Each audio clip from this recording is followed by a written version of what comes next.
workshop of October 6th on legislative priorities. Pam, roll call please. Mrs. Deasy? Here. Mr. Ziegler? We'll be late. Ms. Henderson? Here. Dr. Murray? Here. Dr. Krupp? Here. Thank you. Where's our flag? Right over here. I pledge allegiance to the flag of the United States of America and to the republic for which it stands, one nation, under God, indivisible, with liberty and justice for all.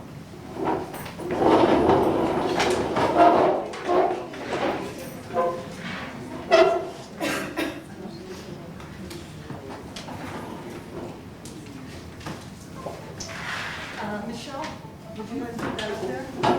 Well, yes.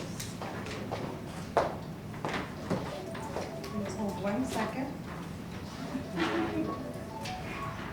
I'll make sure we find it. Oh, it's you. No, it is not me. It is just a reminder though.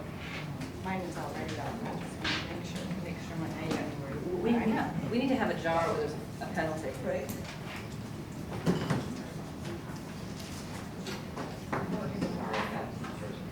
This workshop has been called to give board members an opportunity to discuss the legislative priorities.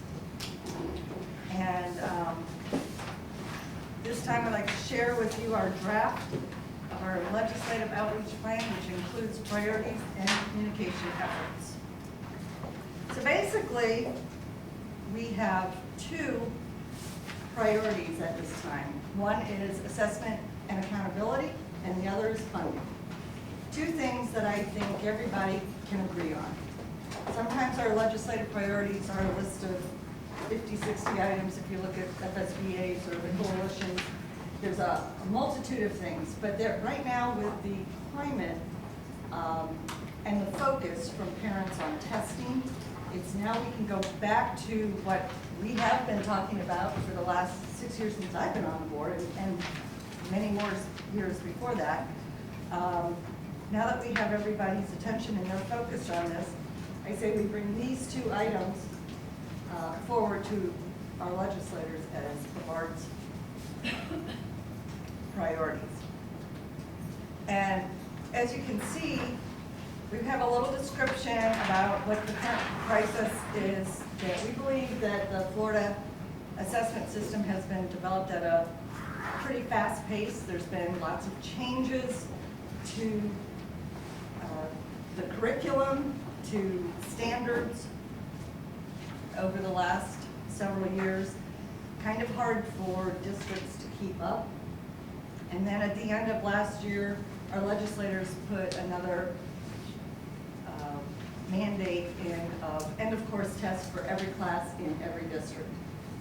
And that is coming at a big price monetarily to districts, and a price to our technology people, at a price to our teachers, and at a price to our students. So also the graduation requirements have changed every year for the past 6 years. Currently, if you look at the high schools, every grade, 9th, 10th, 11th, and 12th, has a different set of requirements to graduate. That's the pace that everything has been changing. Some of the things that have been done in the past few years is they changed the cut scores, and I'm sure every parent remembers that, where they changed the cut scores and made it harder for students to pass the test. They changed the writing standards and let everybody know about 2 weeks before the writing test was going to be given. That was not good for our students, and then of course you saw grades across the state plummet because of it. And then the other part that we want to focus on is a sustained funding model. And we can talk more about that in a little bit. Yes? Can we just talk about the format of this before we Sure. get into the details? Uh-huh. When you said that there were 2 priorities, Mm-hmm. it was hard for me to pick that out from here because I see numbers and I see it seems like to me, and I don't know, I love this is beautiful. Mm-hmm. but it seems like the two, it took me a while to figure out where those two were at, because I see numbers here, I see numbers here. It would seem to me Okay, we can do that there ought to be a way to, And this isn't a done deal, and that's what we will be working on, making this okay. more user-friendly. Because a lot of times people look at this, they Sure. took a glance at just the top, and then, you know, it seems like that ought to be standing out more. And the first page of this is why we're looking at these things. And as you go to the second page, so we can certainly fix that, and this won't come up for a vote until the next board meeting, so we can have our input and everybody can redline it accordingly. As we look on the next page at the priorities, we recommend that the first year of administering the new assessment, meaning the newest one this year, be a true baseline year. This means we would hold students harmless from adverse consequences from test performance and allow students' results to be used as a field test of the system and improve the assessments. So we don't want to automatic retention, automatic remediation on tests that haven't even been fielded for the kids in the state of Florida. The remediation strategies and student placement should be local decisions. We're trying to get back to, currently if you look at the laws in the state of Florida, it is written in law what school boards have to do. They must automatic remediate, they must automatic retention, they must, 30%, and of course, this is all written into law. If you look at laws from other states on the same types of things, what they do is they might say you have to have end of course testing and it has to have a meaningful weighting. But it doesn't say in law what that weighting should be. So then what happens is it goes to their Department of Education and they come up with something and field it down to school boards, and then in most cases it's made at the local level if you go look at the other states' laws. So, Mr. Ziegler. So in Florida, we do things a little differently, and those are the kinds of things that we want to focus on removing from future legislation. We believe that it should be local and it should be multi-measured metric result. We should be seeing how these kids are doing based on everything they've done all year, not just one test on one day. And I think most people could agree with that. The increased course failure that will impact students' graduation status should be adjusted to allow districts to utilize multiple measures, including the end of course weighting and determine student achievement of course content. And the same goes for the remediation strategies and student placement. Should all be local control. So what we're recommending is that this year's testing be held, the outcomes be held in advance, so that they don't harm our kids, don't harm our districts, don't harm our teachers, because nothing has even been vetted out. Any comments from the board?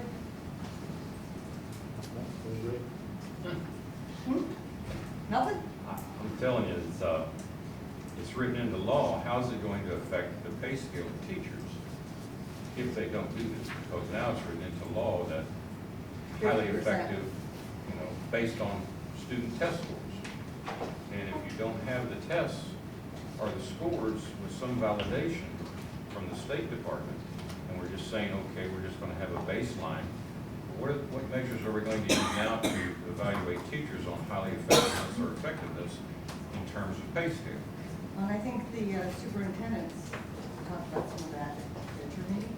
We did, and of course, Deborah, they have held this year, they did back up this year from some of those mandated. We don't have to use the end of course assessments, but we are required to use the state assessments for some measure when it's annual. Yeah, in terms of the teacher's evaluation, but 50% of their evaluation must be based on student achievement as it currently stands right now. And the Superintendent's Association has But said, the student achievement doesn't necessarily have to be, even though it's on student achievement 50%, it's not just on that test. Currently, it is on Just some the test. measure. It can either Yeah. be district-determined local assessments or the state assessment. If the That's state for this assessment year. is given, it must be used And then in that course. a year from now translates into all based on the state assessment. And I think what the Superintendent's Association has said, along with much of what you're talking about, for a year, we need to bring some abeyance to understand and field test, like many other states do when they bring in assessment. It's a field test year to understand what that assessment is telling us and then learn from that. But also that 50% based on any one measure is just too much. You know, it's okay to have it be a part of a multi-metric process, but there ought to be some more local control about what other things might play into that, as opposed to just 50% on that one assessment that really, in our mind, was never designed even to do that. Correct. Anyone else? So I'm just saying, what's the plan, if we don't use that assessment? Well, what he's saying is that this year we can use other things than just that test. It goes into full effect next year? Is that what I understood? 50% still has to be based on student achievement. But If not I teach necessarily- a course Right. that is covered by a state exam, then that state exam is that 50%. Oh, Yeah, all this We year have gives us some- is the ability to do school-wide average, as opposed to those end-of-course tests that have not been vetted out and that kind of thing. For example, if I'm in a non-FSA assessed course, mhm. districts have the option in 14-15 of whether or not to use the new EOCs that are district developed in the teacher evaluation or some other locally determined measure. That's why we've determined that for our junior level teachers, for example, we would use the ACT. I mean, it's nationally normed, we have historical data that we could use. And then in the primary grades, we have other specific assessments that Dr. Carr has examined, that we had historical data for, that are standardized that we're going to be using. For example, in grades 1 and 2, it's the BELA that we've given for a number of years. But there is no flexibility with currently the 50% of the evaluation has to be based on student achievement. And if it's a state assessed course, it's a state assessed test that's used for that. I think Dr. Krebs' question is, well, what would be the alternative? What would we suggest is the alternative?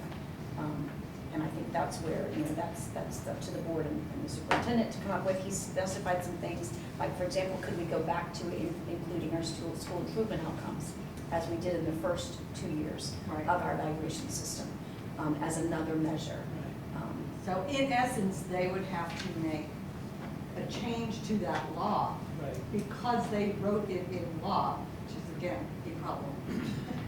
If it was just written that they needed to be evaluated based on something, you know, the 50% written into law is the kind of thing that they need to get out of there. And there's nothing magical about 50%. Why can't we have 60 or 70 based on the good professional judgment of schools and administrators and so forth, and then have 30% based on multiple measures of student outcomes?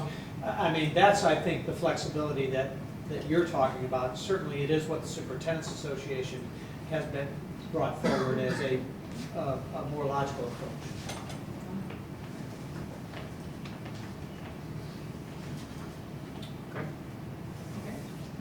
Okay. We're also clear, are you with? Oh, I'm fine, I'm just rather not vent.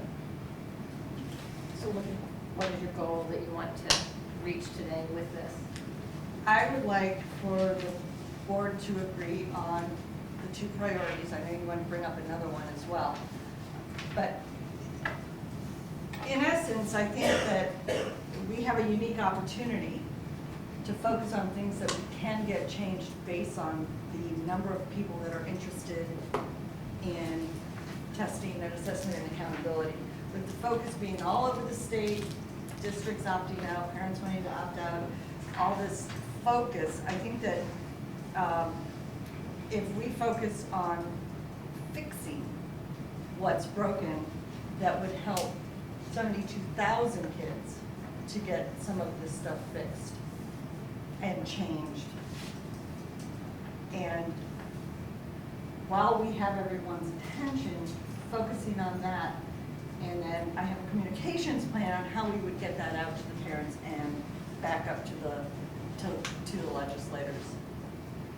So I guess my vision is that we all play nice, even though for the students. And the focus has to be on what's good for the students. And it's not because you don't like me, or you don't like him, or you don't like whatever. It has to be, the focus has to be on the students, and it's not about the legislators, it's about the students. So that's where I want to go with this, is all of this, all of these kinds of changes are good for students. And I support this. I do believe it is a reaction to something that has occurred. But I think the problem is far deeper and broader than what any school district, what any community is addressing at this point clear across the country. And I think it gets down to the philosophy of education that's being driven in this country. And as of this morning, interestingly enough, perfect timing, CNN ran an article this morning about schools in Finland who rank #1 in the world by far. And they describe their educational system, which is what the United States had back in the 1950s and 60s. And yet Finland, again, I repeat, is #1. The United States, I believe, is 27th. And what was interesting about that article was Finland students take one, what you might call high-stakes test, and that in their entire school career, and that is to graduate from high school. The rest of the time is spent on learning. It is teacher-driven. It is outcome-driven, but from a different perspective. And to my total glee, if I may say it that way, they incorporate play at the elementary levels into their curriculum, because it has been proven in the field of psychology many times and many decades over the years that children learn from play, and they actually are required to have, I think it was a 15-minute play period, recess if you want to call it, free play, following each class period. And they interviewed school districts and school administrators across the United States, and we've done away with all of that. So it seems to me in this country and in this state of Florida, which seems to be one of the big players in the overall national direction, is that we as a population, we as a society, need to look at the philosophical foundation in this country at this point that is driving education. Because if we don't fix that and correct the ills that are obviously there, then we will continue to react with very little, if any, results. Because even if we push this through, we know that we receive nods, and then they do what they want to do anyway. And I think that is going back to the philosophy that is driving education in the United States right now. And our parents are going to have to join school officials. We're going to have to lead, but side by side, not in front of, side by side with parents and other community members to get this philosophy turned around to where it is truly child-based and learning-based, as is proven time and time again, and as recently as this very morning. So I've been a little bit quiet this morning because I've been sitting here grinding my teeth over this, and I probably won't say much more during the meeting because I just have to. No, and I think you're absolutely right. I mean, there is a bigger problem, but, and I agree with everything that you said, but we have to take this opportunity Oh, I to don't, work together as a community to try, and by us doing this and focusing on a few things that everybody can agree on, I agree. that it's an opportunity to move forward hand in hand together, fighting for the same thing, and it's about the kids, period. And love. Yeah, and it's gonna take a lot of effort, and it's gonna take, you have to be willing to be a part of it and move forward together, and it has to be a positive movement. It doesn't need to be negative. It can't be about the legislators or school boards and all that. It needs to be focused on the children. And Then may I add, where are the children? well, that's a good point.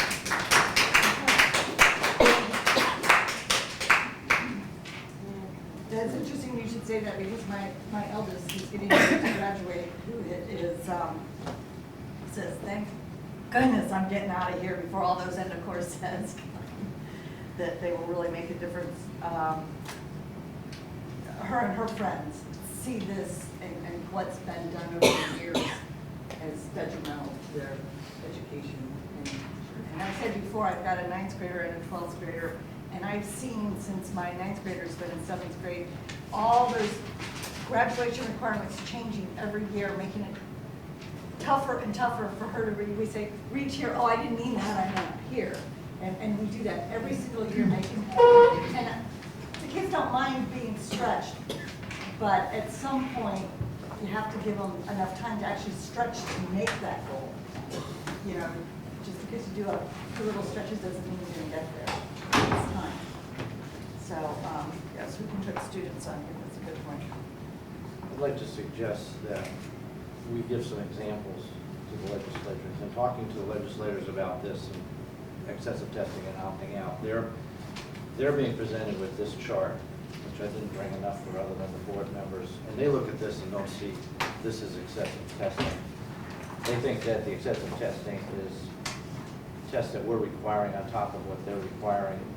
We need to be able to show them at a real time, not just give them some words about what we'd like to see done. We need to show them in specific grades, specific tests, where there's duplication, what the schedule is, something that they can visualize. Because when I have this conversation with them, they don't see it. Well, And we got to get them to acknowledge it, the reality of what's going on, before we're going to get them to step up and make any changes. But I think that, again, if you look at this strictly talks about assessment. It's not just about the Right. assessments, it's about But the that's all they're punitive thinking. nature of the assessments, the 30%, the automatic retention, automatic remediation, and what we do to kids that's missing from this. It needs to be a more comprehensive Absolutely. visual of what's going on, so Well, they can and- realize it. And I agree with that, but it doesn't, people have presented them with details. Yes, And they I don't, did. and they don't pay any attention. I know you want to keep this meeting positive, and I'm gonna, stop that comment right there, because I think it speaks for itself. I'm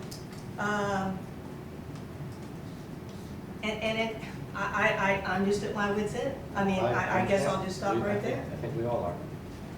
I will share, Ms. Van Meter left, stepped away for a minute, but just last week, she met with one of our legislative delegates to in fact walk through what the reality is as it relates to, and of course, we have others scheduled to be able to say, let's understand what this legislative end of course means. Those aren't our locally decided about, that's in the law. You did that. And this is what it looks like. And that was eye-opening for that individual, and we'll continue that. But that individual probably voted for it, so why didn't they do their homework ahead of schedule? It goes back to that point that I've been trying to make for 8 years. And we can keep this thing positive, but I think we are publicizing the wrong things. We need to be publicizing what is working in other places, not merely complaining about what's not working here. Because until our public sees what's working in other places, they have no reference point. And we come across as a bunch of whiners and complainers. But if you can actually show evidence as to what is working, truly what is working in other places, then it, by nature, discounts some of this nonsense. You want to take that on? Hey, I don't have time to do that. Until we get that across to the educational committees of the legislature, talking to our legislation delegates is fine, but they wait to see what comes out of those committees. We gotta be effective within those committees. Okay, then where are our lobbyists? Which brings us to the point, we contract with a lobbyist who lobbies for multiple school districts, which I also understand sometimes there's actually some conflict of interest with that lobbyist. Would we be better off having our own lobbyists focusing on, because the more lobbyists you have speaking to these people, the more effective you can be with change. But when you only have one lobbyist talking on behalf of a whole bunch of constituents, it's just, I think it falls on deaf ears. They just don't have enough people at their door. I agree. I agree with that, Yeah. totally. But they, and some of the lobbyists actually are in positions in their jobs where that's what they do, they lobby. So they're getting a lot of bang for their buck, so Lot to of speak, bang. on their end, and I'm not sure we are on our end. I agree with that.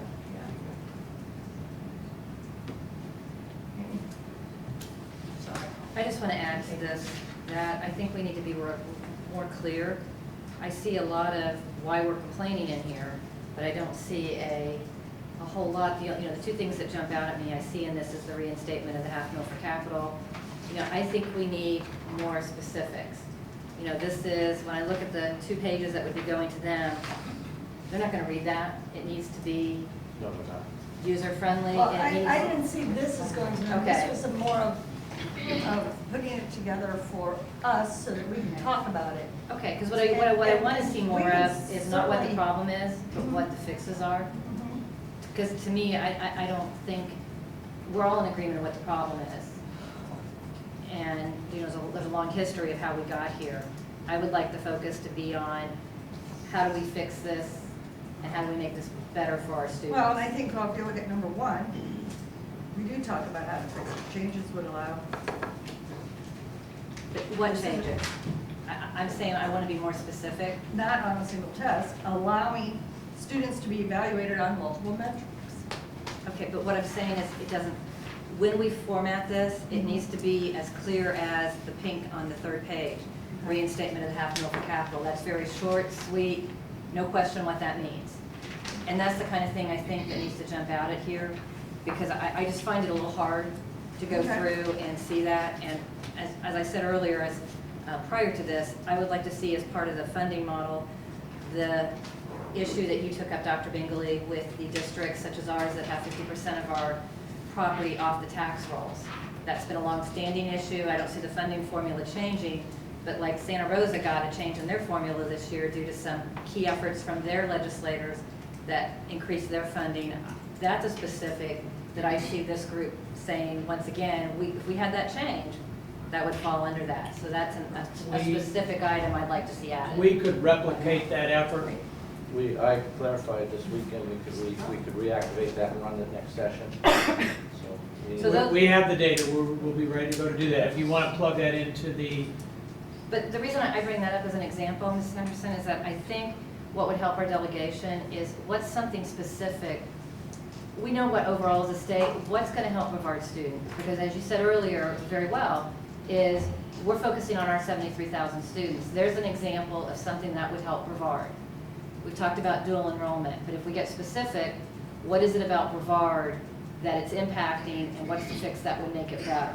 Those are the things we need to put a face with the changes, not just be an all-encompassing, let's change this because it's better for kids. I want to be more specific. How is it better for kids in Brevard? And I believe this is what most of the lobbyists do. You're right about specifics, but we need to get down to what legislation needs to be changed. To tell them we would like to see this, you're gonna have to find a champion in the legislature who's gonna dig into this statute. Well, we have that And information. change the statute, so what we need to do is we We need actually to, gave that information to them 2 years we ago. gave them the legislative changes in the bills that they Yes. would need, well, that's what we gotta keep doing. And it was all based on assessment and accountability because Dr. Spadaccini and I put it all together. You gotta We gave it to spoon feed them them. the changes. Yes. And you keep going back with the same Okay. things. Yeah. So are they going to get a document, or what are But- they but- actually going to get? Well, hang on a second. But the difference this time is it's not us doing it. Our parents are gonna be a part of it and everybody in the community will be a part of getting that information to them. And we will help them do that. So it won't be just from, because we gave them all that information. What the test was, what law was affected, why it wasn't good for kids, what needed to be changed about it. All that information has been given to them. Literally crafting the And at statutory the end of- language for them so that it's, that Well, I they know can't do exactly. that. Well, then, but I'm Or saying, lobbyists, that's, that's a lobbyist. that's what a lobbyist is. You've got to craft the language so it's easy for them. Because otherwise, they're not going to dig into it and find out where the changes need to be made.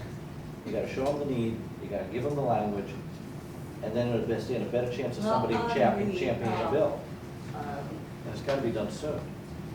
That's documented, it has all those, they've already done that, it is laid Okay. out. Laid So out we 3 can years, use what that. the language, Then we And- need to reiterate that. And these priorities follow along what they did, because I think if school boards or with the superintendents talking the same thing, superintendents are talking to legislators about theirs, which is assessment and accountability and funding, and I think you have a few other things on there.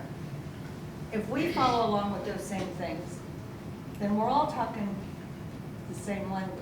And we can certainly add in what they've already done, there's no sense in reinventing the wheel, we'll use what they have. if I could, I think what the biggest message, what Ms. Henderson is bringing forward is that there needs to be some common sense and local control brought back to this. I agree with Dr. Moore wholeheartedly. Finland's not the only place that has successful examples. We have some right here. I have presented you with things that, outcomes for our kids that we have valued a lot in this community. Yet some of them are being marginalized or not even included whatsoever. Right. And so I think that's a point that Ms. Henderson, I know you're trying to make in this, having had a lot of discussion with you, that the time is now to bring that pendulum back a little bit and let local boards, educators, and you know, knowing that the toothpaste is out of the tube. We are better for some of the things that have made us more accountable to student success and than we were 20 years ago, to some degree. So let's bring some common sense and let's bring some local control back.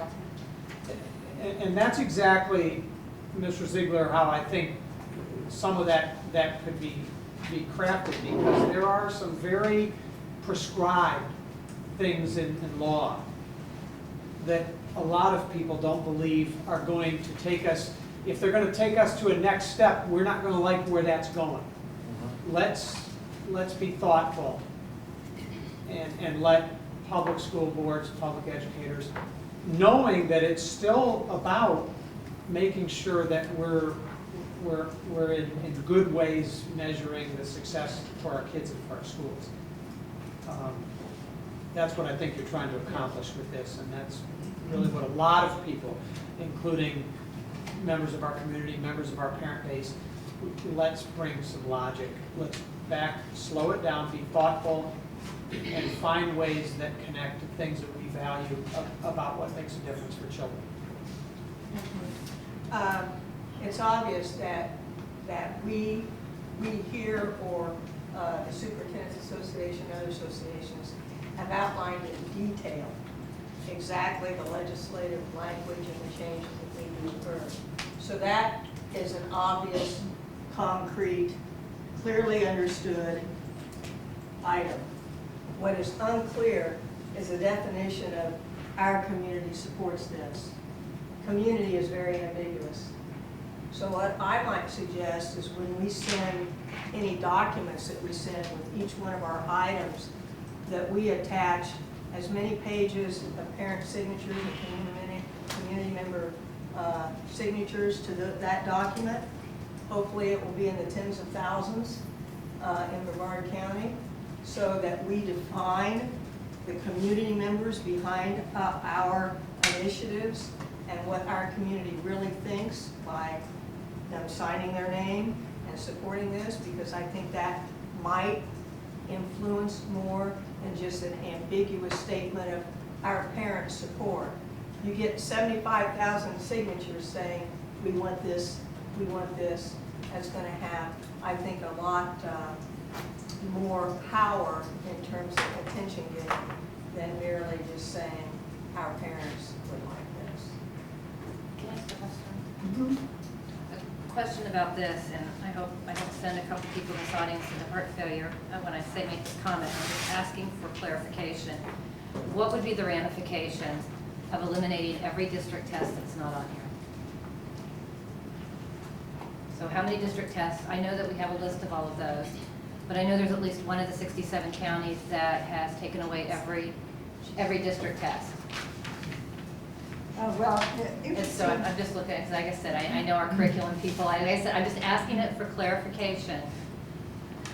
I understand about the law, and there's questions about, opting out and that sort of thing. My question is what we do have control over, what are the ramifications to students and to our teachers if we get rid of every test but what we're mandated by law to do? well, the interesting thing before you answer is that, in talking to some teachers, even the ones that have been optional for our teachers, many of them are putting them back in because they're actually, they give them valuable information. So, Well, there I mean, is that's a some matter that of is- opinion, I guess, because Uh-huh.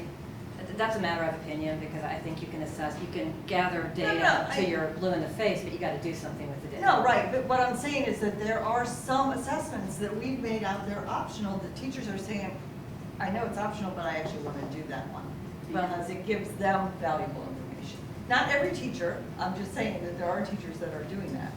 But go ahead. But I'm just wanting to have an understanding, if our focus is to eliminate testing, then part of me feels like we need to put up or shut up on that. I don't think And I that guess- this is about eliminating testing.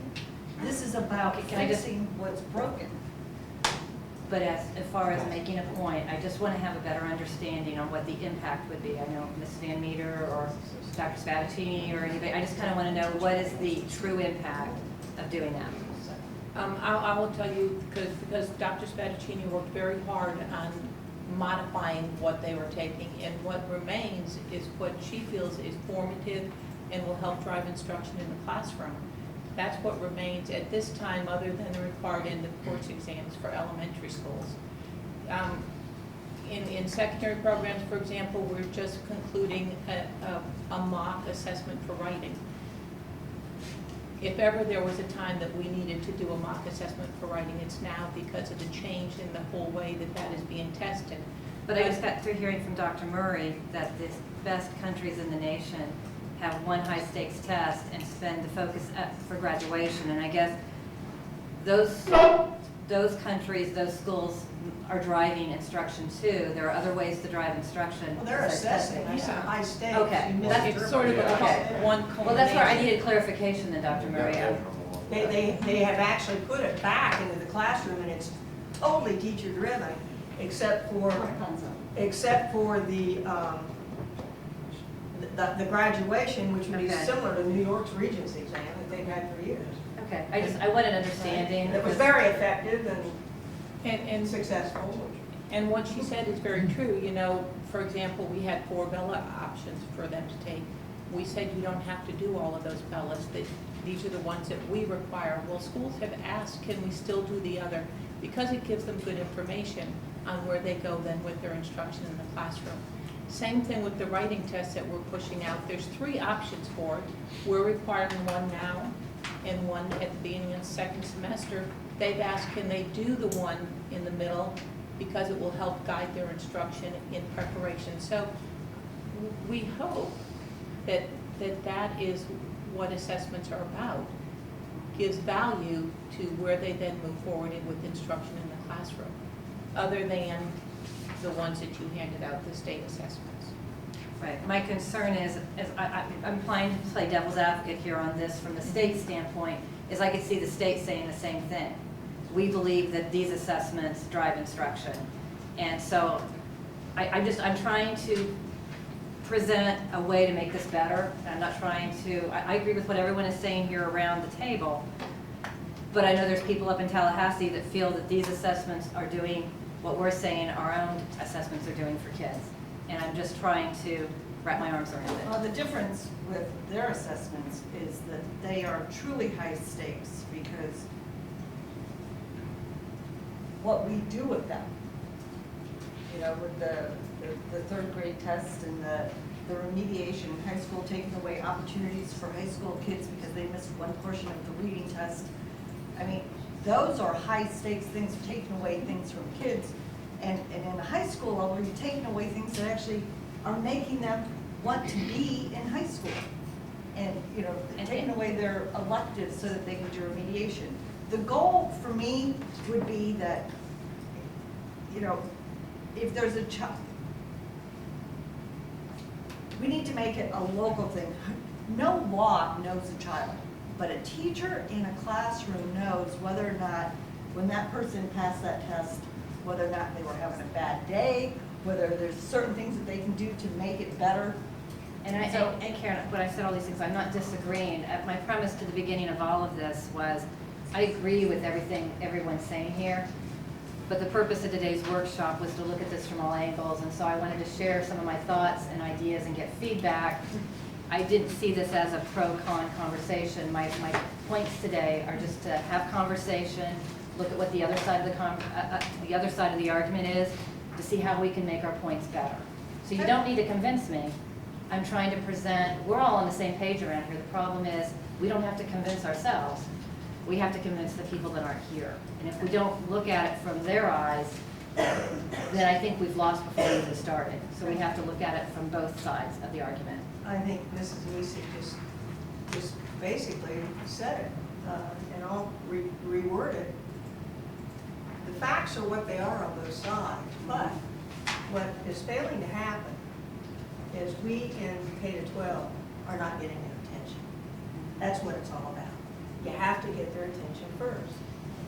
You can't teach a dog to sit until he's looking at you and hearing you and knowing the concept and whatever. You can't get a child to perform until you get their attention. We are not getting their attention. And we have attempted through professional means, high-level professional behavior on our part, through luncheon meetings, through whatever, over the last many years, and we have failed to get their attention. And I'm not saying that we should turn into vigilantes. I'm just saying that until we get their attention to the extent that they believe what is going on, I don't see a lot of mind changing up there. Exactly. And I think that's why with the focus on testing all across the state, everybody's saying the same thing. And so the difference for me this year is that there are so many more parents willing to get involved because they see that it's finally swung and they're tired of it and they want it to come back. That's and right. there's so many groups that want to be a part of this, and we have an opportunity to help them get the right information to the legislators, and that's what we need to do. But the You know people what? getting the attention are not the people playing nice. The people getting their attention are the ones that are taking radical steps. And that's why I'm saying this is Well, wonderful. Let me say one thing. Politicians do not look at test scores, really. They look at one number, and that is the number on their behalf on election day. That is the only number that politicians look at in Tallahassee and Washington, D.C. They count votes. That's all they do. They count votes. And until they feel that that is threatened territory, we are not going to get their attention. Because we have done everything known to mankind professionally, like I said, with one-on-one meetings, with delegation meetings, and every school board in this state has done these things. We have lobbied, we have sent parent groups, we have sent teacher groups to Tallahassee, albeit as large as they were still small in the overall scheme of things. But the one thing that hasn't occurred is change in who's sitting up there. And that because of that, they are so arrogant to believe that that will never happen. And as far as Brevard County's advantages or disadvantages, it's interesting to note that, that the leaders in the last 8 to 10 years up in Tallahassee in the power seats were from Brevard County people that were pushing this pathetic agenda. So why would we think that there is going to be any change? You know, you talk about another county getting some relief and us not. It's because the leadership up there are our people. And they just keep getting renewed.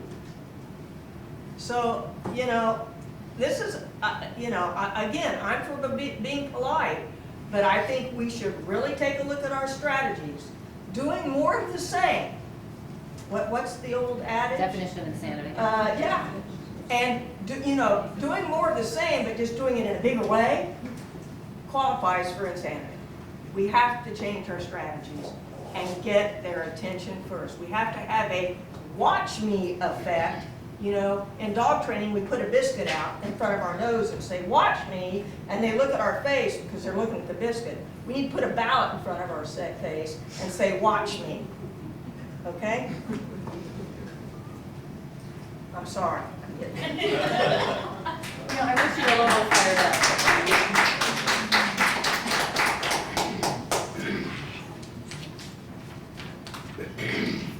Okay, where do you want to go from here?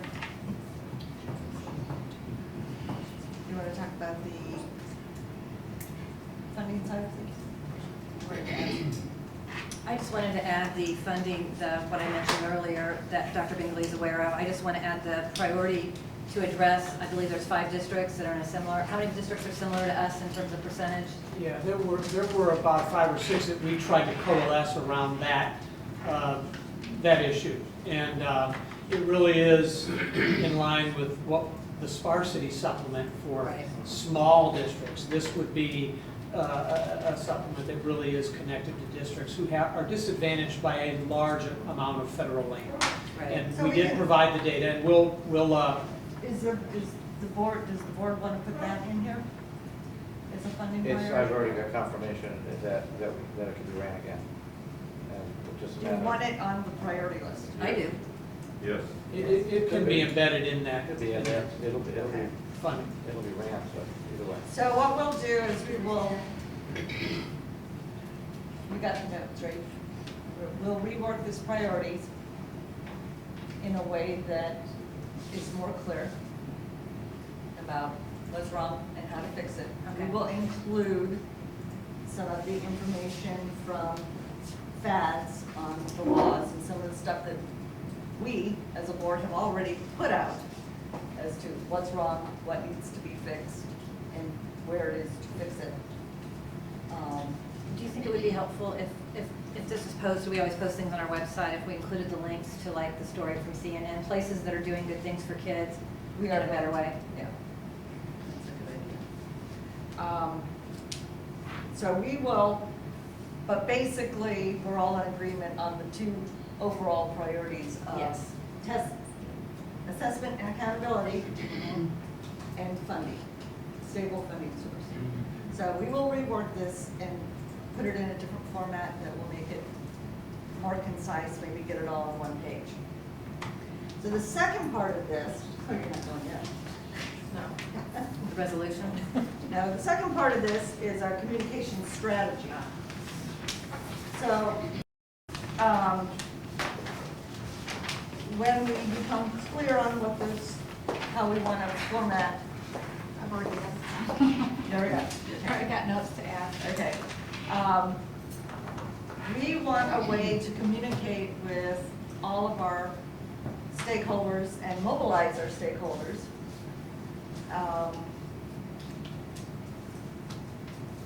And those that are highly impacted by this legislation. So we want to include in this the Brevard Federation of Teachers, Local 1010, VASA Group, our local PTAs and PTOs, Parent Leadership Team, the Superintendent's Advisory Council, and the Brevard Community Action Coalition, and our students. We will add those, because a lot of our high schoolers are very interested in this. And basically what we want to do is get the information out to all of these groups, saying this is what we're talking about, assessment and accountability and funding. And this is how we will go forward. What Brevard is talking about. This. So you know, at the last parent leadership meeting, which was Friday, yes, I made them aware, and it's generally anywhere between 150, 200 parents from representing most schools that come every month. I made them aware that this meeting was happening. Generally knew that there was going to be discussion around this, certainly this one issue as well, and that we would be coming back to them with what that specifically looks like in an effort to try to make them a part of them and all they represent. So we you know, kind of put them on notice. We're going to need them to get in the game. Right. At this time, I'd like to ask Mr. Smith and Pam O'Connell for you. Yeah, come on up. And is Deborah Greco here? This is about strategies. Yeah. What I would like to add while they're coming up here, you know, I hear on the radio in different groups, I'm always kind of amused by the library groups and the I Heart My Library and I Vote. And, you know, to go back to what Dr. Murray said and get them focused on the almighty vote, you know, I don't mind taking a lesson from that, of the, you know, reminding people, you know, I'm a parent, I love my school, or I'm opposed to that whole thing. We need people out there in the same way, and I know it made our legislators mad, but when we had the 10,000 people gather, it sent a message, and people heard about it across the state. That is the type of rally I would like to see around this issue. You know, that's still being polite, but that's Right. getting somebody's attention. Right. And we had a concerted effort, all the schools were involved, we blocked up traffic, we had people inside, outside, we had shirts, you know, I'm all for going down that same road again. We have to get their attention. Well, and I think that's something that we can talk about. I agree. We need to get their attention. But it can't be the 5 of us getting their attention. We need everybody to be involved. Everyone. But we're the elected leaders, and we need to help coordinate the effort, we need to be I out there. agree with that. I'm just saying that we can't do it by ourselves. We will need them. So some of the things that we've come up with, and I did a little video segment. What? It's not done yet. It's not done yet. But I did do a video segment, and it's going to be an introduction to what we're talking about here. We're going to put it out on our website, and then what we'd like to do is continue talking about each of the items and have a video on assessment and accountability, and maybe remediation, each of the individual portions of testing that's important that we want to make changes to, so that everyone will have access to the information, how it impacts us, and then what we want to do with it. And it doesn't have to be me doing the videos. Amy, you could pick one to do, and you could pick one to do, and I don't care how it's done. But we were going to try to divide it up into small pieces so that you could do a 2 or 3 minute video. People could look at it and get the gist of the information, and then hopefully use their passion from there. Why don't we take, I'm all for not reinventing the wheel. I also think we've had FSBA's had the yearly contest where they've had groups submit their own. And, we've always awarded, and, our kids are our best speakers out there. I would love to see them put Absolutely. together That's a some good of one. these and, highlight Just, the. just for clarification, though, that they give them a specific topic that they have to do that contest on? That, well, I was saying we have. Oh, if you could get FSBA to do that, but. No, I was saying. No, us. Just do it ourselves. We Have give them the our topic. kids talk about how testing impacts them. For example, they could do episode 4, how EOCs impact course passage and graduation, for instance. Or, that's not a political, we're not asking. Like the, Rick Roach did the video with the students who needed remediation. They were 4.0 students, they were AP students, and according to the state of Florida, they didn't know how to read because they didn't pass the FCAT. Right. But they, 4.5 GPAs, passed everything else but this one test on one day and ended up in remediation. Yeah, I mean, Those episode- kind of horror stories need to Yeah. be told. I mean, episode 4, which one is it? Yeah, episode 4 seems to be the one that would be very much a great topic for students to weigh in on. So I'm just, as you said, it can't be all us, but I'm saying No. even these can't be all us. I think Oh, we- absolutely. I agree. I agree. Then we wanted to, have our stories in our Ed Connect and our storyboard so that it gets out to our community. And then, of course, our internal organizations, which is the BPS leadership, the parent leadership team, and the superintendent's advisory council. And I'm sure that the media, such as Florida Today, would love to help us get the message out. And then the last one was hosting events, which might be something that you might want to look into this season. Yeah, well, I would love to see BFT do episode 3. So, Put together the how assessments impact teacher evaluation and compensation. Who better to talk about that than teachers? Those are the type, that's another example. so that was the idea, is that we come up with a plan to get all this information out to everyone so that we're all talking the same thing and there's one place that you can get the information. Mr. Smith, did you have something you wanted to say? Well, it's funny you should ask. I do have a few things I want to say. First of all, I want to thank you guys for doing this and seeing the nature of the problem, and I think in a very intelligent and professional way addressing the problem. So thank you for that.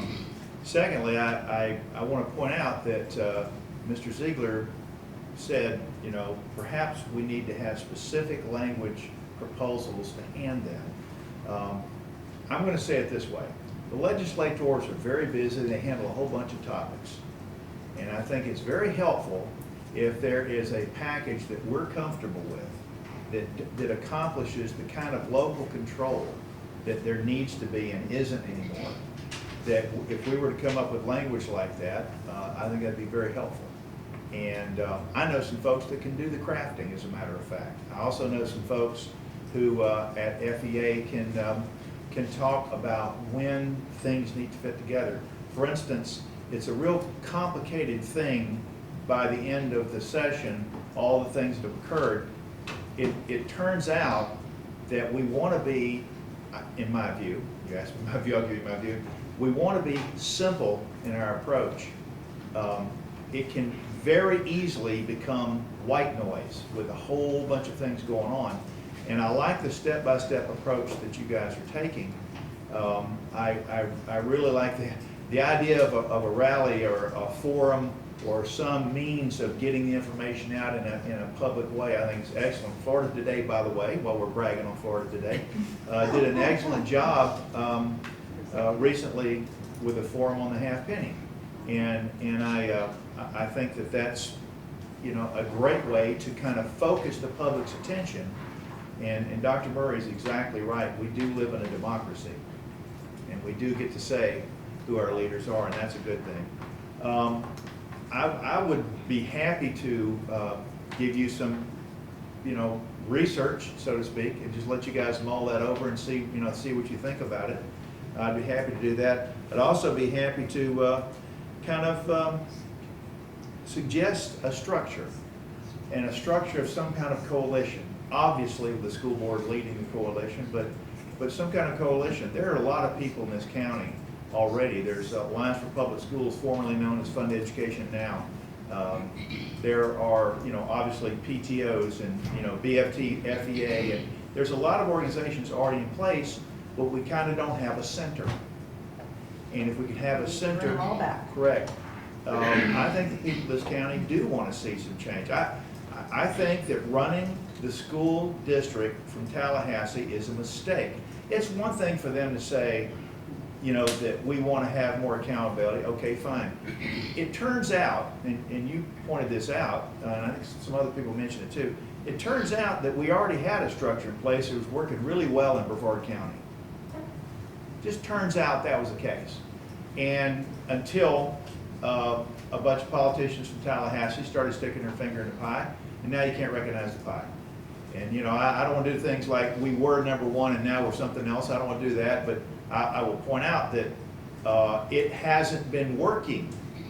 I'm a scientist, and I believe in data and I believe in experimentation. And if you look at what they've been doing for the last however many years you want to point it out, it has been reducing parents' options. It's been causing more stress and loss of education to students. It's causing unbelievable amounts of stress to teachers. In fact, so much stress that we have lost any number of great teachers from this county as a result of it. So I think a nice, simple, direct approach with a center for a coalition and having a structure that we can move forward with each of us having tasks that we do and come back, I think that's an awesome idea.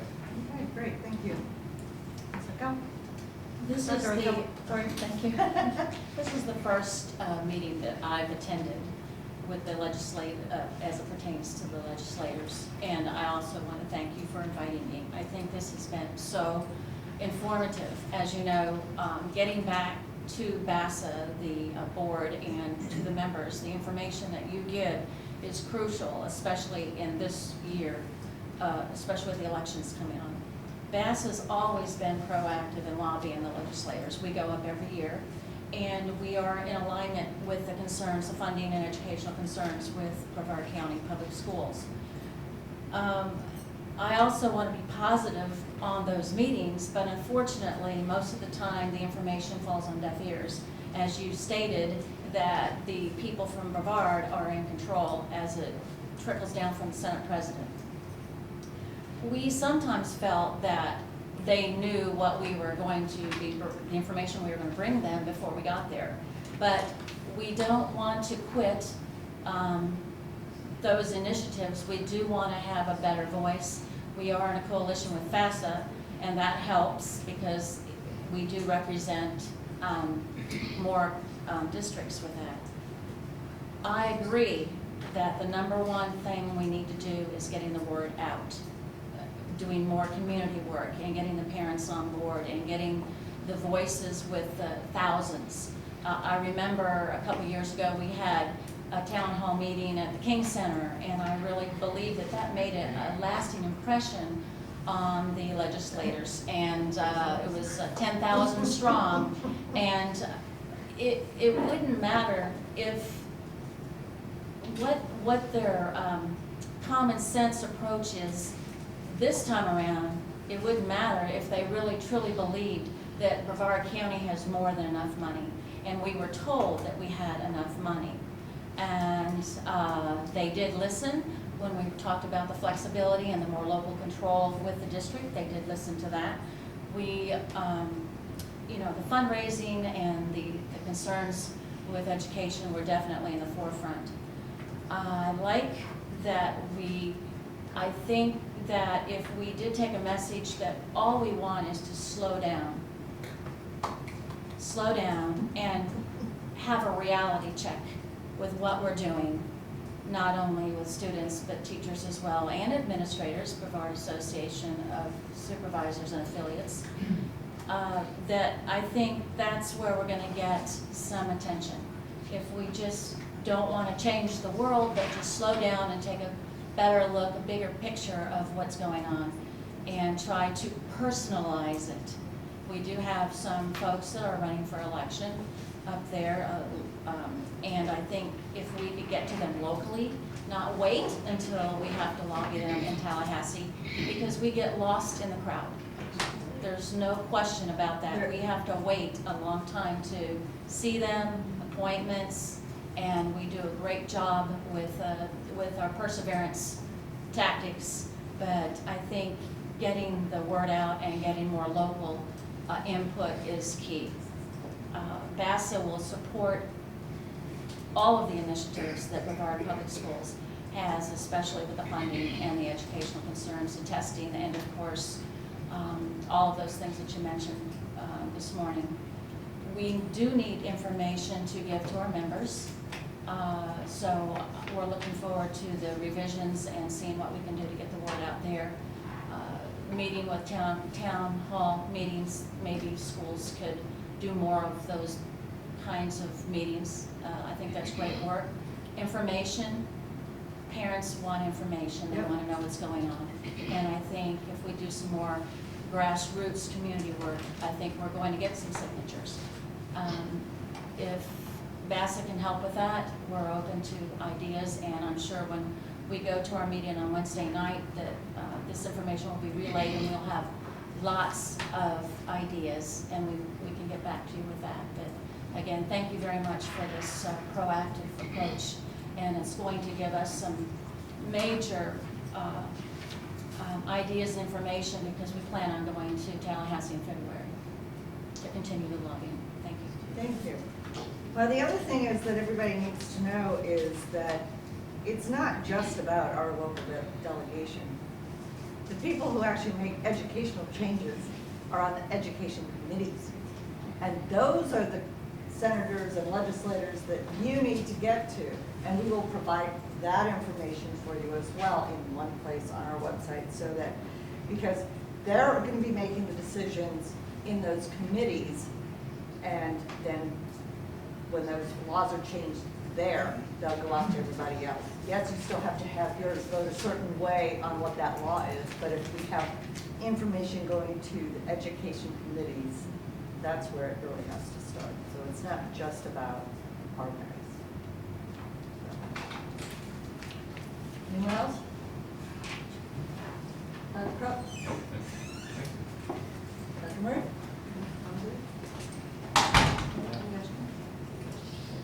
Dr. Greenwood, any comments? Move forward.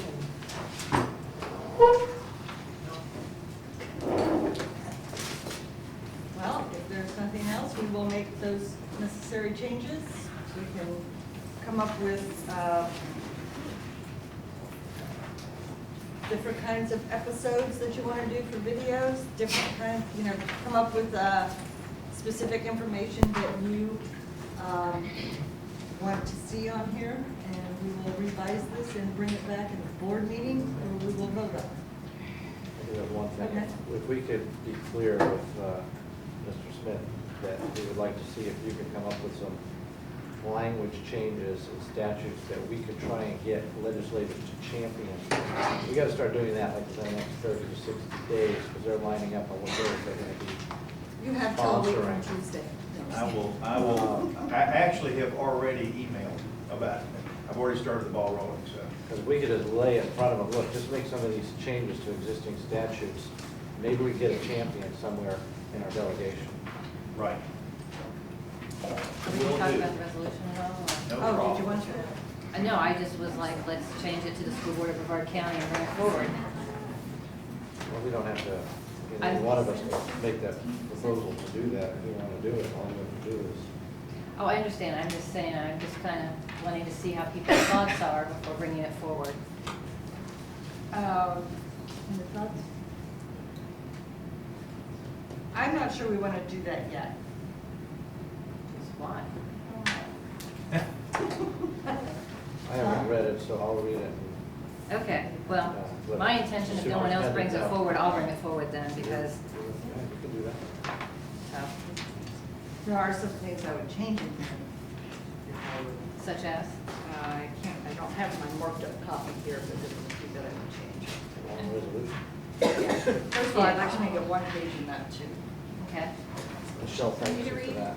Huh? Keep it to 6 points. 6 points or less, okay. So,